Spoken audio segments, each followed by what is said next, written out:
Hey everyone, Khaled Abdelghani MD here with another topic. What do you do if you don't match? What are the next steps? And what's the plan? Because I've been there, 10 a.m. Monday morning. It was like March 13th or something. It's coming up in 2 weeks for you guys. I'm refreshing my ERAS application. I think it's the NRMP thing, and it says you didn't match. Right? And I read between the lines. You didn't match. You're a loser. You've just wasted, 80 grand, 200 grand, 4 years, and you've got nothing to show for it. What a terrible feeling. And then you feel like you feel like, oh man, did I deserve it? What did I do wrong? You start questioning everything. Should I have scored two more points higher on step 2? Should I have done one more research publication? Was that one interaction with that one attending that screwed me? Maybe my letter writer didn't really care about me. Maybe they screwed me on purpose. Maybe my deans, maybe my school, maybe my parents. You just start going crazy. Start losing your mind. Right? Because you didn't match. You don't have a job. You don't have a future. Temporarily, you actually don't have a future.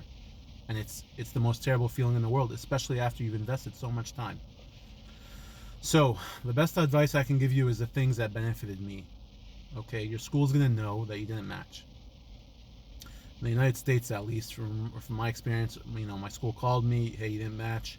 We're having a meeting for everyone who didn't match at the school. Like, come at 10:30 or an hour or whatever, grab lunch and show up. Bring a support person if you want. You can do that. That's great. Really, the result of that is what? They tell you a little bit about the process, not matching. There's rounds to it, the interviews, how you can reach out to programs, when you're not allowed to, all of that stuff, which you can read on your own. And if you have an idea, an inkling that you're not going to match, you should have already prepared and read that on your own. You should have already prepared all the stuff that I'm going to tell you to do. But if you didn't do that, you can still do it the day of, because you find out at 10 a.m. So you have like 10 hours to figure it out, and you can still sleep a full night's sleep. Okay, so one problem with going to the school meeting is there's going to be a bunch of unmatched applicants who don't know anything more than you do, who've also screwed up or made a mistake somewhere along the line, okay, and who are just scrambling now, and they're all anxious. And so my first kind of piece of advice for you is you got to calm down and you got to avoid the anxious. All right, there could be someone who applied to neurosurgery and they didn't get it is different than someone who applied to family medicine and didn't get it. All right, so you just don't know where everyone is, how much resources they had, how they scored, why they didn't match, things like that. For you, it might be a big deficit that you need to fix. For someone else, it might just be bad luck. I mean, simply put. So don't compare yourself to everyone else and all that. So you gotta calm down, avoid the anxious, and remember, winners always win. And what does that mean? You have to start trying to win as best as possible. You have to push up. This is now the time where you can't leave any stone unturned. You have to look into everything. And the first step is identify programs that you can reapply to, okay, in the SOAP process. What does that mean? Your school, the NRMP, the ERAS application, it's published. It says, for those who didn't match, it says you're eligible for the SOAP. Here's a list of 500 programs, 300 programs in emergency medicine, family medicine, internal medicine, surgery prelims. I saw radiation oncology. I saw ENT that are unfilled. Okay, and you gotta start reading into programs and looking at their websites and doing the research and saying and seeing which program supports reapplicants, which program is gonna work for you, which program, if you call them, they pick up and the coordinator answers your question, which program actually has like 20 slots of unmatched that they need to fill, which means that was intentional on their part, which means they actually want to take reapplicants, versus a program that just has one spot that just had, they just had a bad luck round 2 and they didn't match, and they're just going to take you and put you in, the trenches, quote unquote. So you have to start doing that, identifying programs, calling, looking at websites. Your school's not going to do that for you. Your classmates aren't going to do that for you. Your dean's not going to do that for you because they don't know what you want, okay? And their goals, unfortunately, are not your goals. I'm not bashing your school, but the dean they have metrics and stuff like that, so you just have to realize that They're not necessarily going to look at you as an individual with your passions and your desires and, your whole journey. So they want for you a job, whereas you might want more than a job. You might want a career or a passion fulfilled.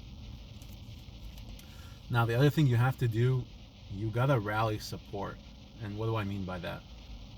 Every person who wrote you a letter of recommendation, every single person who you had a good interaction with during your clinical years, you need to email them and message them. You have to tell them the truth. You have to send them your ERAS application.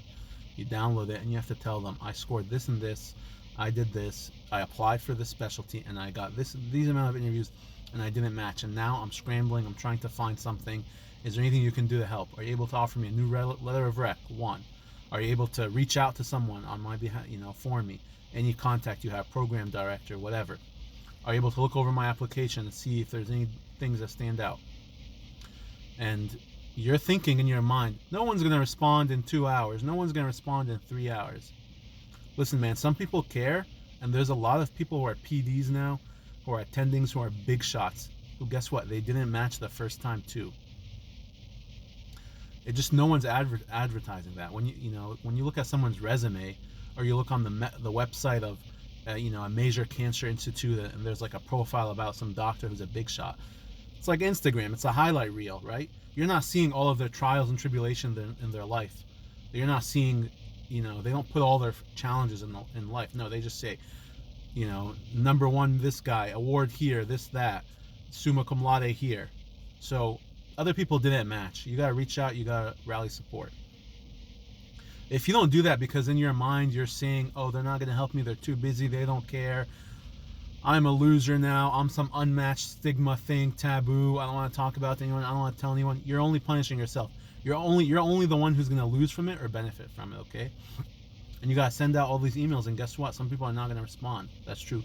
But some people are going to respond, and you don't want to deny those people the opportunity to help you. The other thing is, now you got to look at your personal statement and rewrite a bunch of versions for all of the things that you're going to apply to. If you're going to apply to family medicine and prelim IM, then you're going to have to write 2 personal statements for those things. Now remember, in the SOAP, you only have 50 applications, okay?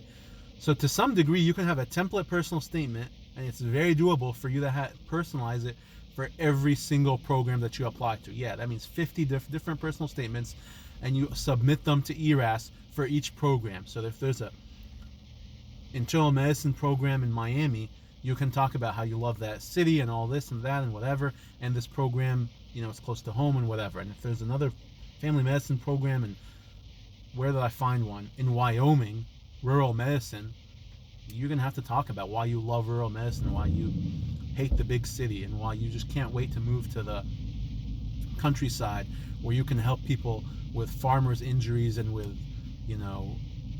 brucellosis or whatever, okay? So, you better develop some passions real quick for all the things that you need to apply for, all right? And you have to try to sincerely develop that passion. So that's where your personal statement comes in. You're going to show it to your mentors too. The one benefit of those school meetings where they gather all these unmatched applicants, there's probably going to be a few professors, physicians, deans, and they're going to be hovering over you, talking to you about, your dilemma, and you could utilize them. Hey, I just rewrote my personal statement right now. Can you look at it right now?